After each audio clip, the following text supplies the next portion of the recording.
Pernahkah Anda berpikir bahwa di Indonesia, kita hanya diberikan 7 pilihan agama dalam kolom KTP dan kartu keluarga? Padahal, hak konstitusional kita juga termasuk kebebasan untuk tidak beragama atau tidak memeluk agama apapun. Namun, kenyataannya, banyak orang yang tidak beragama terpaksa berbohong agar dilayani dalam urusan adminduk. Dua warga, Raymond Kamil dan Indra Syahputra, mengajukan gugatan terhadap sejumlah pasal beberapa undang-undang yang intinya meminta Mahkamah Konstitusi, MK, memperbolehkan warga tidak menganut agama.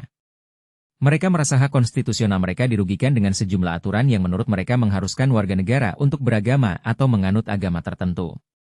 Tidak adanya pilihan, tidak beragama, dalam kolom KTP dan kartu keluarga membuat kita harus memilih salah satu dari 7 agama yang tersedia. Padahal, kebebasan beragama juga berarti kita bebas untuk tidak beragama, ujar Teguh Sugiharto, kuasa hukum pemohon. Mereka juga merasa bahwa sistem administrasi kependudukan yang ada saat ini membuat aparat pemerintah memahami kebebasan beragama secara terbatas pada pilihan agama pada kolom KTP. Padahal, kebebasan beragama itu juga harus dimaknai dengan tidak beragama atau tidak memeluk agama apapun. Apa yang terjadi jika kita tidak memeluk agama? Kita akan dianggap tidak memiliki hak untuk melangsungkan perkawinan secara sah karena UU Perkawinan hanya mengatur pernikahan bagi penganut agama.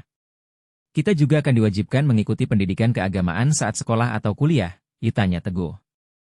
Mereka juga mengungkit keberadaan pasal 302 ayat 1 UU 1 tahun 2023 atau KUHP yang mengatur pidana bagi orang yang menghasut agar seseorang tidak beragama atau tidak berkepercayaan yang dianut di Indonesia. Bukankah itu diskriminatif?